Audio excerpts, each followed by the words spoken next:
घरात लहान मुलं असतील तर घर हे भरल्यासारखं वाटत असतं. पण लहान मुलाबरोबर खेळण्याची मजा मस्ती करण्याची मजा काही वेगळीच असते. पण नुसती मजा मस्ती करून चालत नाही. लहान मुलं घरात असेल तर त्याची खूप काळजी देखील घ्यावी लागते. डोळ्यात तेल घालून या लहान मुलावर लक्ष ठेवावं लागतं. कारण नजर हटेपर्यंत मुलं काही ना काहीतरी असं उद्योग करतात, ते मात्र कधी कधी जीवावर बेततं. सध्या असाच एक व्हिडिओ सोशल मीडियावरती व्हायरल होतोय, जो पाहिल्यानंतर तुमचा देखील संताप अनावर झाल्याशिवाय राहणार नाही. अनेकदा लोकांना सवय असते की मोबाईल चार्ज झाला की चार्जर तसाच इलेक्ट्रिक बोर्डमध्ये लावून ठेवायचा आणि स्विच देखील चालूच ठेवायचा आणि तिथून निघून जायचं, ज्यामुळे चार्जरच्या वायरमध्ये विजेचा प्रवाह सुरूच राहतो. अशा परिस्थितीमध्ये एखाद्या लहान मुलाने चार्जरच्या वायरला हात लावला किंवा वायर तोंडात टाकली तर त्यांना विजेचा धक्का बसू शकतोय. ते अत्यंत धोकादायक असतं. तुम्ही देखील अशी चूक करत असाल तर ती आता सवय बदला.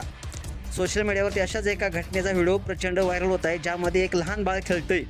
त्याच्याजवळ मोबाईलचा चार्जर चार्जिंगसाठी लावलेला आहे. खेळता खेळता ते चार्जरचं टोक तोंडामध्ये टाकतो, ज्यामुळे त्याला अचानक हलकासा झटका बसतो आणि तो घाबरून रडू लागतो.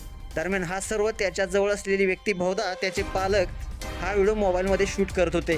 व्हिडिओसाठी या लेकराचा जीव धोक्यात घातल्याचं पाहून नेटकरी मात्र त्या पालकावरती रोष व्यक्त करत आहेत. हा व्हायरल झालेला व्हिडिओ रुपेश पटेल 1008 नावाच्या पेजवरून पोस्ट करण्यात आलेला आहे.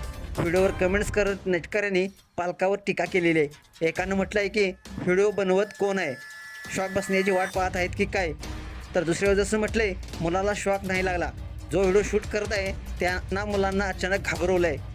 तर तिसऱ्यावर जसं म्हटलंय, जो व्हिडिओ बनवत आहे त्याला माहिती आहे की त्या वायरमध्ये करंट आहे, तरीसुद्धा हा व्हिडिओ शूट कसा करतोय, त्याच्यावर कायदेशीर कारवाई केलीच पाहिजे.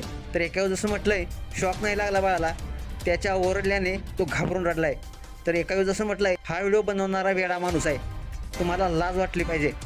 हा व्हायरल झालेल्या व्हिडिओची सत्यता पडताळण्यात आलेली नाही, तरी पालकांनी चार्जर किंवा इलेक्ट्रिक वस्तू लहान मुलांच्या आसपास वापरताना योग्य काळजी घेतली पाहिजे. हाच तो संदेश या व्हिडिओमार्फत नेटकऱ्यांना देण्यात येतोय. तुम्हाला व्हिडिओ कसा वाटला नक्कीच कमेंट्स बॉक्समध्ये आपल्या प्रतिक्रिया अवश्य लिहा आणि आपल्या एस एस स्पोर्ट्स या चॅनलला सबस्क्राईब करायला नक्की विसरू नका. धन्यवाद.